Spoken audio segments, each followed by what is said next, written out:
আর এবার এক বেনজির ঘটনার দিকে নজর রাখতেই হচ্ছে। এসআইআর, আর সেই এসআইআর এবার ডিএনএর দাবি। একাধিক নথি জমা পড়েছে, কিন্তু সেই নথি জমাতেও প্রশ্ন কমিশনের। অগত্যা কি করতে হলো নাতিকে? দাদুর কবরের মাটি নিয়ে শুনানিতে পৌঁছেছে নাতি।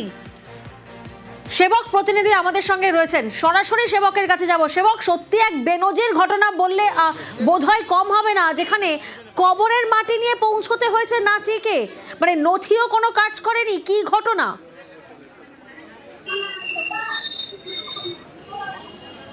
একদমই দেখো, একদমই অবাক করা ঘটনা। শুধু তাই নয়, এই ঘটনাকে ঘিরে কিন্তু রীতিমতো হুলস্থুল পড়ে গিয়েছে মালদহের হরিশ্চন্দ্রপুর 1 নম্বর ব্লকের ঘটনা, যেখানে শুনানিতে ঘন্টার পর ঘন্টা ধরে যখন শয়ে শয়ে হাজারের মানুষ দাঁড়িয়ে আছেন, তখন এক যুবক সালেক তিনি ব্যাগে করে নিয়ে এসছেন দাদুর কবরের মাটি। কেন তাকে দাদুর কবরের মাটি আনতে হলো?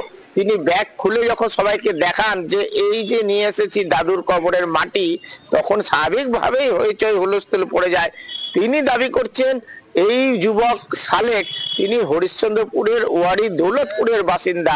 এই যুবকের দাবি যে তার পরিবার একাধিকবার নোটিশ পাচ্ছে এই এসআইআর এ, কারণ তাদেরকে নাকি বলা হচ্ছে তাদের মিসম্যাচ রয়েছে। প্রথমবার তারা যখন যান তখন তাদেরকে দলিল আনতে বলা হয়, এরপর আবার তাদেরকে ডাকা হয়েছে এসআইআর এ। বারবার এইভাবে মানে শুনানির মুখে পড়ে নোটিশ পেয়ে আতঙ্ক যেমন রয়েছে, একই সঙ্গে ক্ষোভ রয়েছে।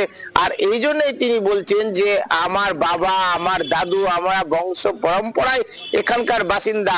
এতই যদি কনফিউশন থাকে, এতই যদি নথিপত্রের প্রয়োজন হয় বারবার, যেখানে নতুন নতুন করে নাকি নথি চেয়ে পাঠানো হচ্ছে, তাই তিনি বলছেন আমার দাদু ভারতীয় না বিদেশি, তার পরীক্ষা করতে ডিএনএ টেস্ট করা হোক।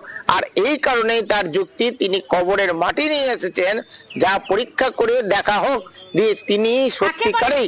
অর্থাৎ সেবক, বারবার হিয়ারিং এ ডাকা হয়েছে, যেখানে তিনি একাধিকবার নথি জমা দিয়েছেন, কিন্তু সেই নথিতেও কোথাও না কোথাও প্রশ্ন থেকে গেছে।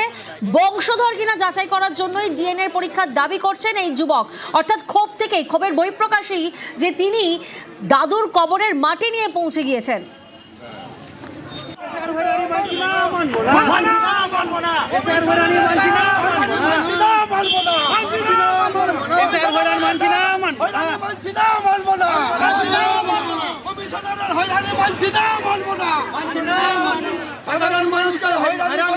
দাদুর কবরের মাটি নিয়ে বারবার দাদা হয়রানি করছে, হয়রানি বলে এইরকম তো চেক হচ্ছে না, আমার দাদুর ডিএনএ চেক করা হোক এই মাটিটা নিয়ে। কবরের মাটি আছে, তো কমিশনকে বলছে এরকম তো আমাদের কাগজপত্র বুঝতে পারবে না, আমার দাদু বাংলাদেশি না এখানে ইন্ডিয়ার আছে না পাকিস্তানের আছে, এই কবরের মাটিটা চেক করলে তো বোঝানো যাবে তো কোথাকার আছে ওর দাদু। বারবার নোটিশ আসছে, কিছু বলছে না, এরা রিসিভও দিচ্ছে না। কি করে বুঝবো আমার ভোটারের নাম থাকবে কি থাকবে না? দলিলপত্র সব নিয়ে এসেছি আমি।